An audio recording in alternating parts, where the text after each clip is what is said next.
पूरा सुन करके उसके बाद आप जाएं, ताकि पूरे प्रदेश के अंदर चौटाला साहब का दिया हुआ संदेश पूरे प्रदेश में जाने का काम करे। मैं आदरणीय चौधरी ओम प्रकाश चौटाला जी को आमंत्रित करता हूं कि वो आए और आकर के आपके रूबरू हों और आपसे सारी बात करें, आपको अपना संदेश दें। आदरणीय चौधरी ओम प्रकाश चौटाला जी।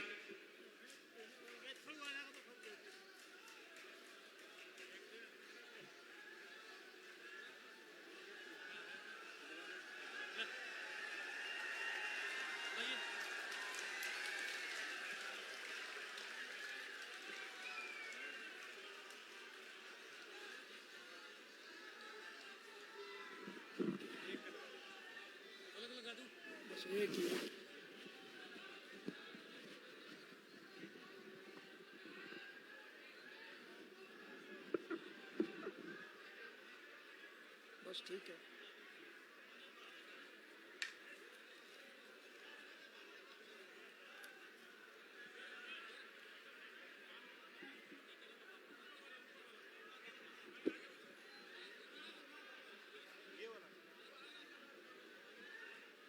सम्मानित मंच,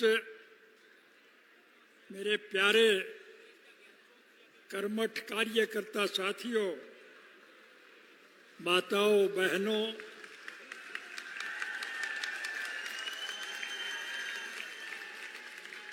आम उम्र बुजुर्गों, नौजवान साथियों और इस कृषि प्रधान देश के उज्जवल भविष्य अजीत प्यारे बच्चों, काफी लंबे समय के बाद मुझे आप लोगों के बीच में आने का अवसर मिला है। मैं तो गांव का आदमी हूं, खेत से जुड़ा हुआ हूं, हर एक के दुख सुख में, गमी खुशी में गांव-गांव में हांडना फिरना मेरी आदत रही है। लेकिन 2005 में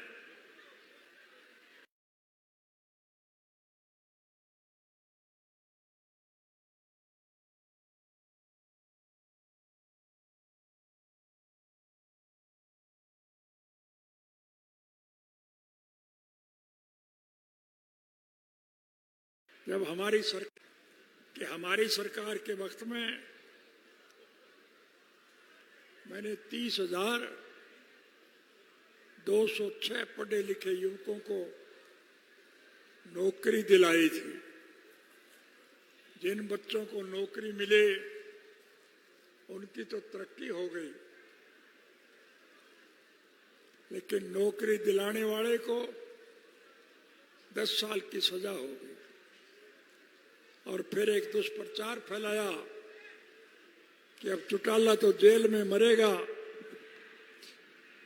और इंडियन नेशनल लोकदल पार्टी समाप्त हो जाएगी।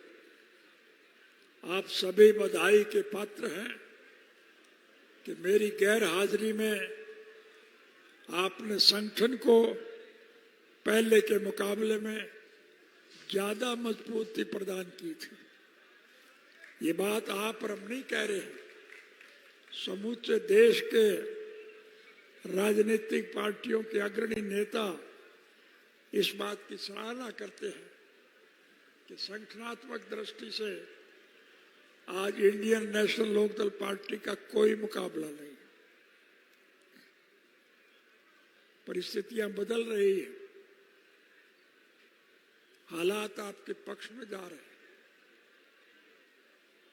अब ज्यादा लंबा समय आपको इंतजार नहीं करना पड़ेगा।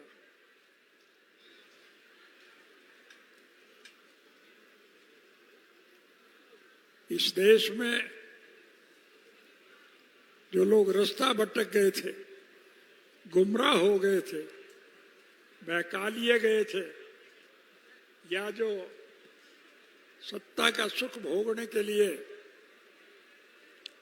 विभिन्न राजनीतिक पार्टियों को छोड़कर सत्ता पक्ष में चले गए थे, आज वो पछता रहे हैं।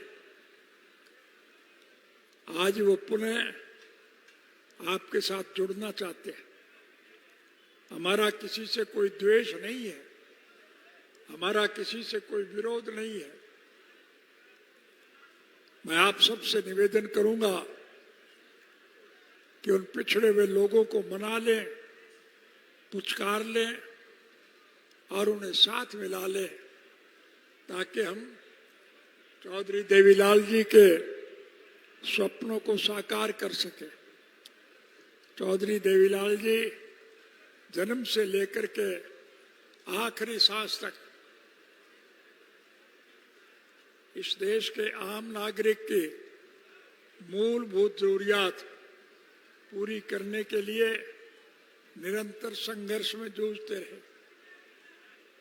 प्रजातांत्रिक प्रणाली में जनता के सहयोग और समर्थन से सरकारें बनती है और चुनी हुई सरकार की जिम्मेवारी होती है कि वो जनहित की भलाई के लिए लोगों का सहयोग और समर्थन करे।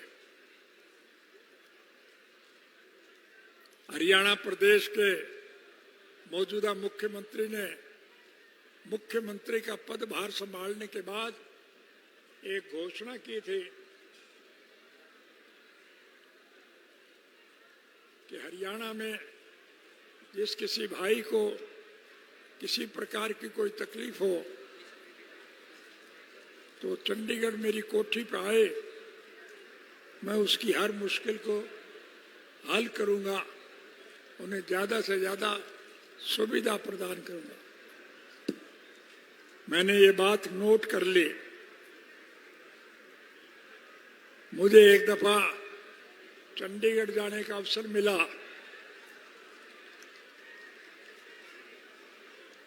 और चंडीगढ़ में मैं अपने किसी मित्र से मिलने के लिए जा रहा था। जिस सड़क से मैं जा रहा था उसी सड़क पर मुख्यमंत्री निवास भी था।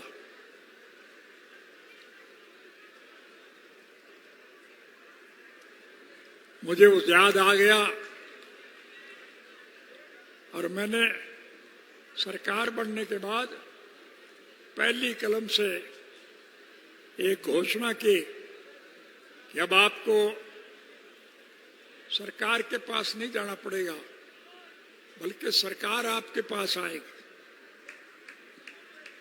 प्रजातांत्रिक प्रणाली में जनता के सहयोग और समर्थन से सरकारें बनती है और फिर चुनी हुई सरकार की जिम्मेवारी होती है कि वो जनहित के कामों में रुचि ले।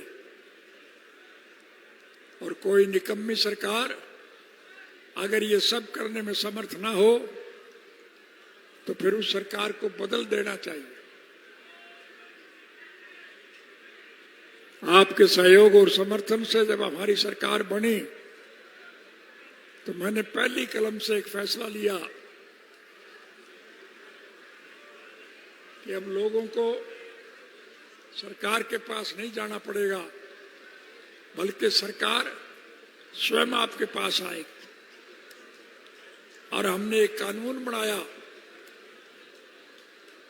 कि अब लोगों को अगर कोई कठिनाई होगी तो लोग सरकार के पास नहीं, लोगों के पास जाएंगे और लोगों की शिकायतें दूर करेंगे। ये मेरे कहने की आवश्यकता नहीं, आप समूचे देश के लोग बैठे मुख्यमंत्री का पदभार संभालने के बाद मैं जब भी किसी गांव में जाता था,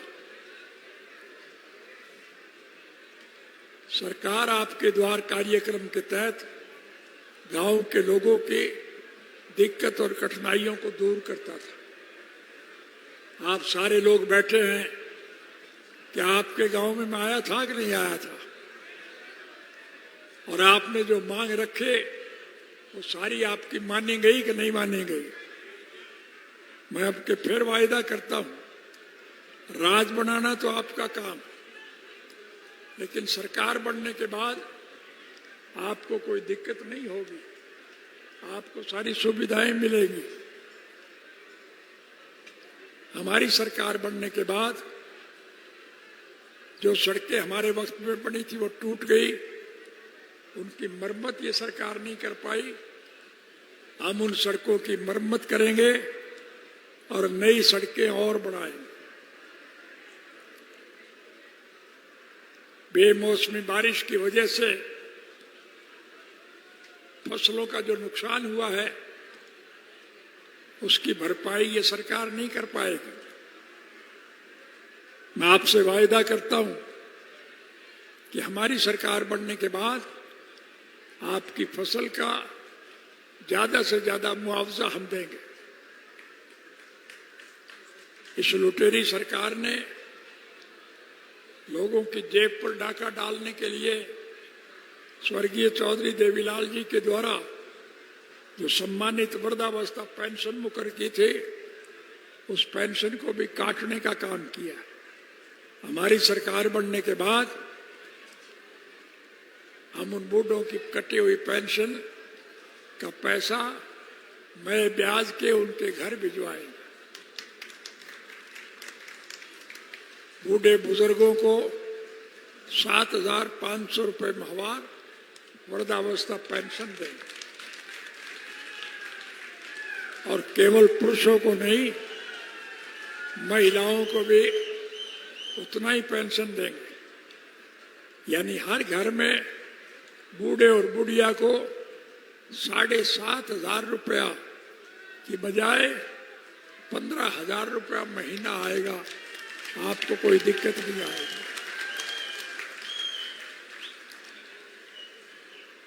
आजकल महिलाओं को दिक्कत आती है खाना बनाने के लिए। रसोई घर में गैस के सिलेंडर रोज महंगे हो रहे।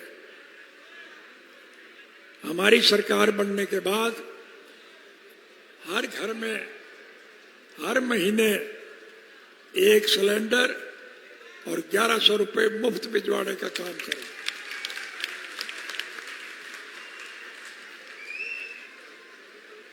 हम हर बच्चे को निःशुल्क शिक्षा देंगे। पढ़ने वाला बच्चा अगर पढ़ाई के दौरान बीमार हो जाए तो उसका मुफ्त इलाज करवाएंगे। उस बच्चे के माँ बाप ने अगर किसी मजबूरी में वोट चाहे कहीं भी दिया हो, हम इसमें वोट की राजनीति का दखल नहीं मानेंगे। हम हर बच्चे को नौकरी देंगे और जब तक उन बच्चों को नौकरी नहीं मिलेगी, उन्हें हर महीने 21,000 रुपये बेरोजगारी भत्ता देंगे ताकि उन्हें कोई दिक्कत ना आए। हमारी सरकार बनने के बाद स्कूलों की जो इमारतें गिर गई है, हम उनकी मरम्मत कराएं। स्कूलों में मास्टर भिजवाएं। अस्पतालों में जो डॉक्टर और दवाइयों की कमी है, हमारी सरकार बनने के बाद हम डॉक्टर और दवाइयों का प्रबंध मुफ्त करने का काम करें। हमारी सरकार बनने के बाद हम अनेक प्रकार की सहूलियात आपको देंगे। इसलिए आपसे निवेदन करने आया हूं कि आप सब मिल करके इन सारी बातों पर काम करना शुरू करें। आपको कुछ करने की जरूरत नहीं। जब भी मौका मिले आप ऐनक के निशान के आगे का बटन दबा दिया करें, फिर सरकार आपकी बनेगी और आपको 2024 का इंतजार नहीं करना पड़ेगा। आपकी जब सरकार बनेगी तो हम आपको सारी सुविधाएं प्रदान करें। आपको कोई दिक्कत नहीं आएगी। इसलिए मैं कोई लंबा चौड़ा भाषण नहीं देना चाहूंगा। आप हर परिस्थिति से भली भांति अवगत है। सीधी जाटी भाषा में एक ही बात कहना चाहूंगा, राज बना लो फिर थारे सारे खोटवे काट दो।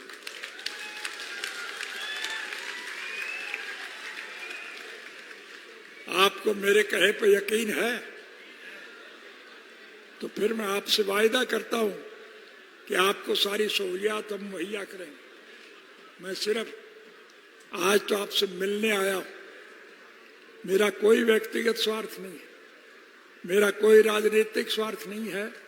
हम तो स्वर्गीय चौधरी देवीलाल जी के स्वप्न साकार करने के पक्षधर हैं। इसलिए आपसे विनम्र निवेदन कर रहा हूं कि आप रैली तो क्या, मेरी सब कुछ आवाज पर न्यौछावर कर दें और करने को तैयार रहते हैं। पिछले 19-20 सालों से जो कठिन काम रहा है उसमें भी आपने भरपूर सहयोग व समर्थन दिया है, जिसका मैं बहुत शुक्रगुजार। अब आप जन समूह से हाथ जोड़कर विनती है कि ये जो अभय सिंह है इसको तुम्हें सौंपता हूं, इसके हाथ मजबूत करो और कामयाब बनाओ। मेरा आशीर्वाद हमेशा इसके साथ और रहेगा। ये किसी भी प्रकार की गलती अगर करेगा तो मैं इसके कान खींच दूंगा। जब तक मेरी रगों में चौधरी देवीलाल जी के खून का आखिरी कतरा भी रहेगा, इस संघर्ष की लड़ाई में हमेशा आपके साथ रहूंगा।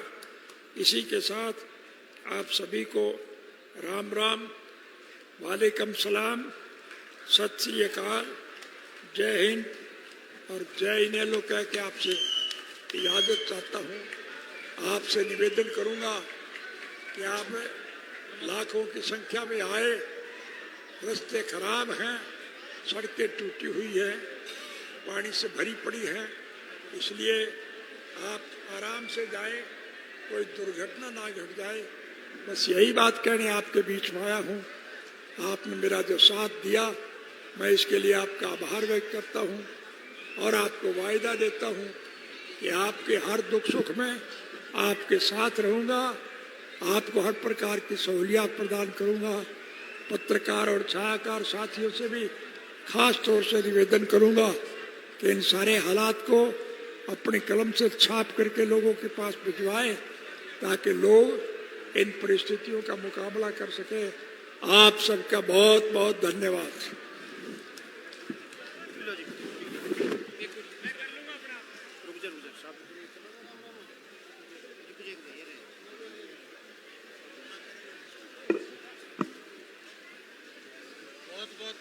सिंहासन